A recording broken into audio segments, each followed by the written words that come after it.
Sullivan from Sullivan J Photography, and today I'm going to show you how I process this image in front of you.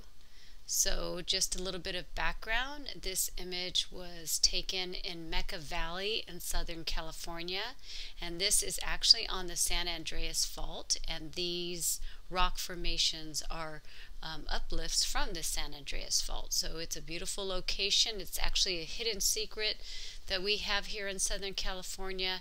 It's south of Palm Springs and just north of the Salton Sea area. So let's show you what the images look like here in Lightroom. I started off with this image straight from the camera. We didn't have storms or anything fun that day, which I like a lot of clouds and fun stuff like that, but it was still a great time with my husband hiking, and I really liked the way these formations looked, and I did like the shadows and the lights and the shadows and the lights.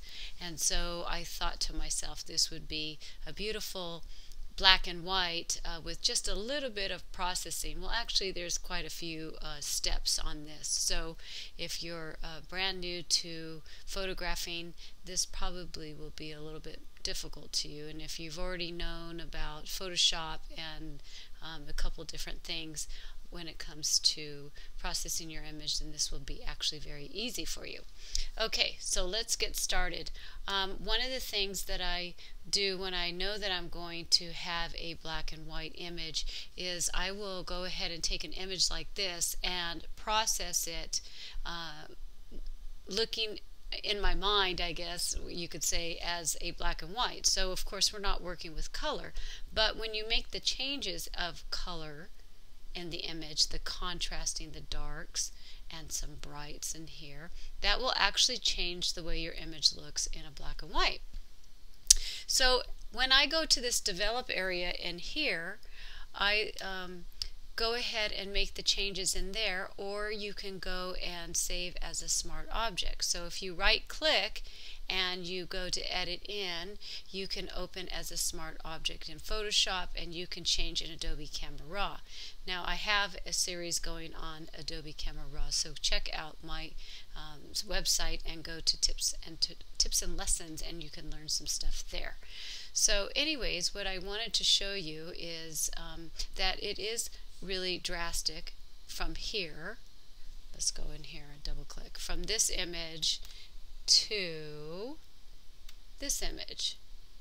And I've done this because, as you've seen in the black and white, this actually turns dark and these kind of pop a little bit.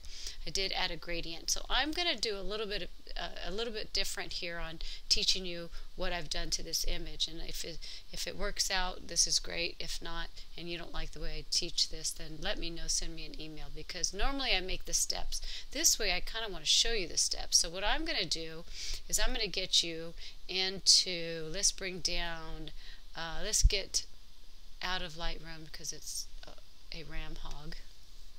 And here we are into Photoshop. Okay, so Photoshop, this is a smart object. Remember I showed you, you go right click and do the smart object. So anytime you make any of your changes in a smart object, it doesn't damage any of your pixels, and you can go back and change the information again if you want. So this right here, this little icon over here, means that it is a smart object. So let's go ahead and double click on that so I can show you actually the steps that I did to make this image. Again, like I said before, everything that I did in Lightroom actually went ahead and changed it all up in ACR. So as you can see, I changed my temperatures a bit, and I also went ahead and just did a little bit of contrast, and I actually popped up your highlights. You could see this, because normally you would just have a straight line. It would all be zeros. And you could see that I turned down the shadows a little bit, and I played with the whites. Did a clarity and saturation. So this is globally changing this image. But really what made the punch that I feel is I went up here in this area and here, and I went ahead and I changed a couple things in here. So gradient I changed here, and I used the adjustment brush. So let's go and click on the gradient so I can show you what I did. So this gradient right here starts from up here and it goes all the way down here to bring the darks of the sky to the lights. And you can kind of see I brought down the temperature over here to the right area. Everything that you've done on this gradient the changes are right in here. So if you wanted a new one, you can go ahead and click on new, and you can start a new gradient filter. But I'm going to go ahead and show you. If you click on the actual, see these areas right in here and this down below, if I click down here, you can see the changes that I did here. And I've actually went ahead and did a gradient because I wanted to add a little bit more dark area here so the middle would be more prominent. So just to start a new one, it's very easy. You could just pull it off to the side, and there's your gradient, and over here to the right you can make your changes. So do you want to have a little bit more saturation in that location? You know, you could change up your clarity if you want a little bit more clarity to it, and you could see already to the left, see how it's a little bit more yellow compared to the right. And if you don't like anything, you know, you're already on it, just click the delete and it pops it right off, and then you don't need to worry about it. Another thing that I did in this image was I used this tool right here, the adjustment brush. And you could see the little pinpoints here, this pinpoint and a pinpoint down here. And if you click on the pin, then you could see the information. This is the mask right here. See that? And this is what I've done. I've added a little extra exposure and contrast to this location. And if you don't want to see your mask, you can just take it off, and it will remove the mask.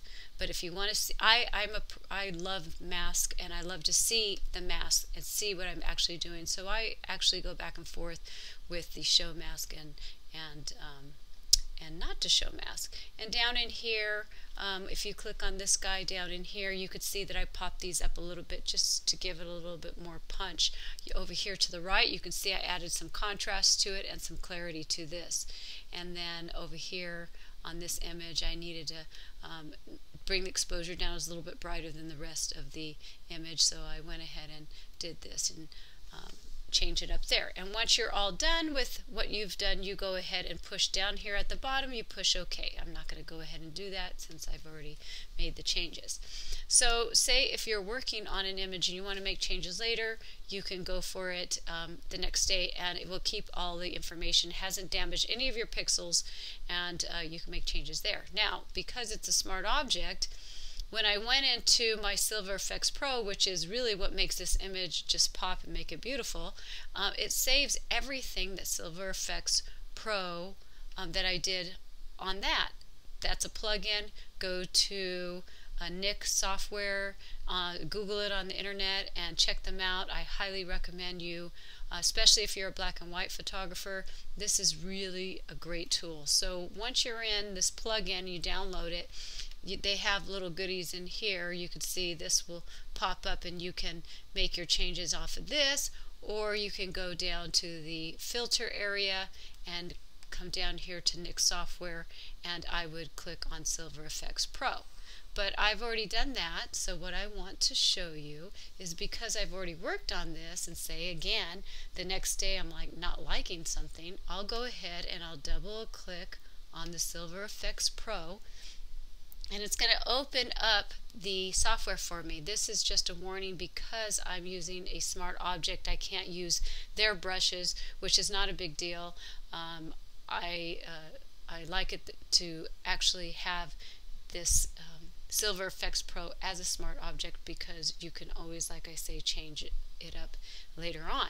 So on this, what I have done is I actually pull in the images, and then over here to the left it will show you the different presets. And you can also, once you go to Nik software and purchase the plugin, you can download extra presets that they have. So they give you a couple from the very beginning, but I highly recommend you go ahead and downloading some more presets, because it's really fun. It's actually a perfect way to get you started, and then you can adjust your image accordingly once you've gotten what you like. And over here you can see you can star the ones that you want. So if you go to your favorites and you click on that, say it's something that you use, these are the ones that I use all the time, and then it gets you straight there. But I actually personally like to go to the all just to kind of see what the program has done for the image. So now we get into this process, and over here are all the global adjustments that I did to this image. So I clicked on one of my presets that I love, and then I went ahead and I adjusted all of the goodies here. So there's the brightness tool I didn't even mess with. But over here you can see I popped up the contrast a little bit, and like I said, this is doing this for globally adjustments for the whole image. I added structure, which is basically making your image a little bit, it seems a little bit more in focus, or a little bit more detailed, and I actually did it through the whole structure. So, but you can get down into the nitty-gritty and only change your highlights and your midtones and your shadows if you want. I didn't do that for this. And then here are your control points. As you can see, I used 3 different control points. And what a control point is, basically, I'll click on one. Here is one of my control points. And it tells you right in here you can make your changes, just like I showed you globally. You can go ahead and make your changes to the contrast, and this is the brightness, and just do it individually. And I'll show you over here, which I really like because I told you I like mask.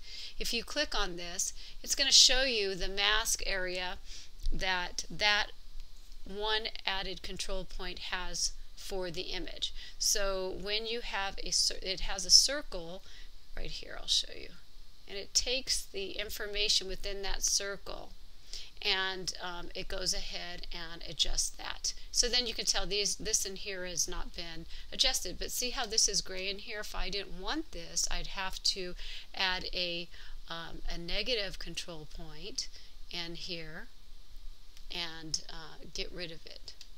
So I would probably drop, you know, the brightness down and stuff.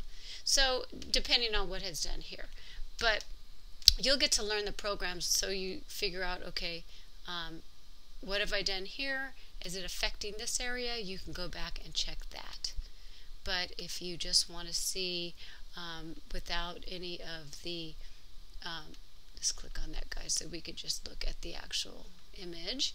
And you can always just go by the eye if you like to do that also. So I actually left this image huge. It's like 400 megabytes. I think it might even show you on here. But anyways, what I didn't want to put it as a JPEG. I just kind of wanted to leave it. So that's okay. I like to talk a lot. So as you can see, it's very slow when it comes to the video, but my talking, I'm sure, will help you. So as you can see, these are the control points that I have, and they show you the individual control points. If you click on them, you can go ahead and make your adjustments individually, like I said, with your brightness, your contrast, your structure, and your amplify whites, blacks, and this is a fine structure, and then you could go ahead and selective colorization if you want to play with those, and that is only for the location that you have pointed. Now on this image, I did not use these color filters. You could play with those, of course, but I did actually, there's film types too, just to show you real quick. These are awesome, so if you want to click on one of these guys, it will show you, just say if you had that film, it kind of adjusted it to the film. But I actually did not use any film types, but you can see how it's changed it up, and you can make your changes if you like, you know, via the film types. It's a lot of fun. But what I did do to this image was I went ahead and I made changes via, let's show you. I went ahead and did some toning. So if you notice, this is not a pure black and white image. If I go to neutral, you'll see that it's changed. It's not, but I kind of, because it was a desert image, I wanted to give it just a little bit of a desert feel to it. So over here, if you put your cursor over these, and just, you don't have to click on them, but if you just kind of go over them, it starts changing for you, and you can tone your black and white images if you want. So I ended up this time as using a coffee just to give it a little bit more desert feel. See how you can see it just adding a little bit of, to me, that's what I wanted to do. And you can always burn your edges if you want. I didn't do any burns or vignetting here because I did it all in Lightroom and using my gradients. And once you're done, also this is a great tool. I always have to say this because one thing that's fun about black and white is getting all these zones. If you go scan over these and you actually click on it, it tells you the zones that are within the image, and to pure black and white, which is 0, and it goes all the way to 10. So that is what I did for the Nix software. And as you can see, you can get really detailed with the black and white. You can be here for hours, and I do sometimes. I'll just be here for hours. Now on this image, what I did was I actually cleaned up some of the spots, and I went ahead and I added a detailed extracting. So not only did you could have gone in and did points and did details in here, but I wanted to show you actually the Nix software, and it is called Color Effects Pro, and right in here is a detailed extractor. Now on this area, let's go here, it is not a smart object. So once I went into this software, which is kind of the same, they're all the same, so they all have the control points, they all have different changes. So once I went in this area, I went ahead and I had to make my own mask and change it up because I wanted detail in here, but I didn't want my sky in detailed. So I went ahead and made a mask, and as you could see from the mask that these areas in here do not have the extra detailed information in the actual program. So I'll just show you quickly what Color Effects Pro looks like. This is another Nix software plugin that you can use for it actually works for Lightroom and it also and Photoshop. Now I'm not an aperture person, so I'm not positive if it's works with aperture or not. You'd have to go on the website and check and see if everything works good with that. But it's an excellent program, and to me, I feel that my images have a little bit more creativity, and I am a fine art photographer, so it has helped me make the work that I do a little bit better, I feel. So over here on the left are the same type of things, but what's a little bit different is, say if I go to bleach bypass, it has these little goodies in here, and those areas show you the information on a little bit more. Let's go to, let's just say increased detail. So if I go on here, it's going to, these are the presets, and like you saw to the left, there's tons of it. Now I personally don't like this, but I just want to show you how drastic it has changed it. And then over here you can go ahead and change your opacity, opacity, and then make it a little bit less. And you can also work with your control points again by clicking on a control point and then clicking it here, and then you can see how much do you want it 100%, or do you want none of the filter in the location. And it takes the circle and takes the information. So as you could see, I could have done it something like this too, and highlighted this area and got rid of it and then kept it all in here. So that's just another tool that you can use. Then I would brush in the information into the, let's go in there so you could see it. So I'm saving the image, and what it does is after you've made all your changes, it's going to go back into Photoshop, and then you make your changes off of a brush. Remember before I couldn't do it because it was a smart object. So the brush is basically the same thing. Actually, it's just like a smart object, and you use your tools, which are the white reveals all of your information, and the black it does not show. It's just like it's a tape, you know, you don't want any of the information. So what I did was I went right in. As you can see, here is the new one. And then you could use the brush tool and you paint. And over here, once you paint your information, see it says paint, just select to apply. So you can paint.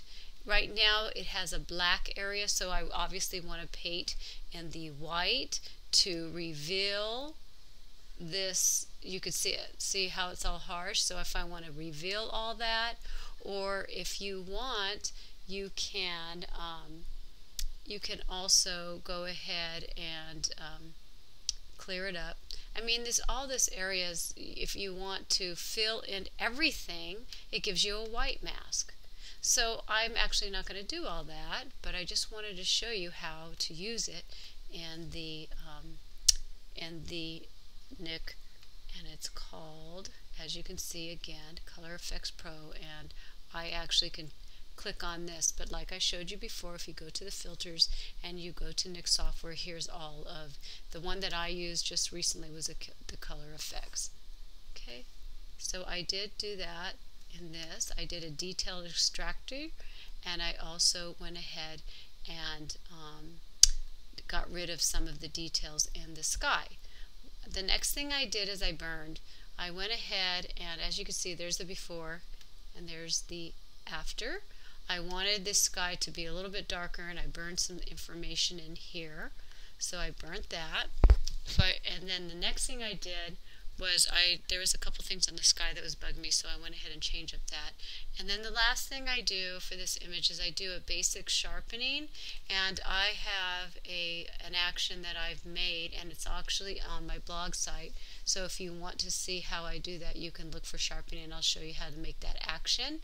And I always make a mask when I do that. So I ended up, say if I wanted to say if I wanted a mask down here to the bottom is an easy way, right here is an easy way to add a mask. Right now it's revealing everything. So say if I didn't want some of this mask in here, it's already on the black, it's on the paintbrush, I'll make sure you're on the mask, otherwise you're going to paint your information black. Say if I don't want that mask there, see how it got rid of it? And this is the burn, and this got rid of the information that I did on the burn. But because I want all of that, I'm going to dump it here, and I will say apply mask. No, I don't want to apply my mask. And there I am back to normal. So I hope this has helped you, to tell you the truth. This is, once I'm done with everything, of course I flatten it and get ready and send it out to whomever or wherever it's going. So this is the information that I have done to make this Mecca Valley image into a beautiful black and white. So if I can get this up quickly, I will actually show you the before and after. It's kind of rolling, so maybe I won't. But I am going to show you let's put it to pause, and then I'll show it to you. How's that? Hi everyone, I'm back just because my computer is just so slow. I wanted to show you. So this was the before image, and this is the after. So what a complete difference you can, by doing a couple of steps, making this beautiful black and white image from a boring, pretty much desert image. So definitely try out those plugins, and if you have any questions, come to sullivanjphotography.com, and in this blog area I have the tips and lessons information that I pull all those goodies onto this area, so you can check out NIC software, you can see what other information you want to learn about, and also send me an info on contact right here. You can tell me if you like this style of learning, or should I just actually work on the image while I'm doing it. I see so many tutorials of people just actually doing the steps, and this time I just kind of wanted to show you what I did. Okay, have a great day and have some fun shooting deserts in Southern California. Cheers!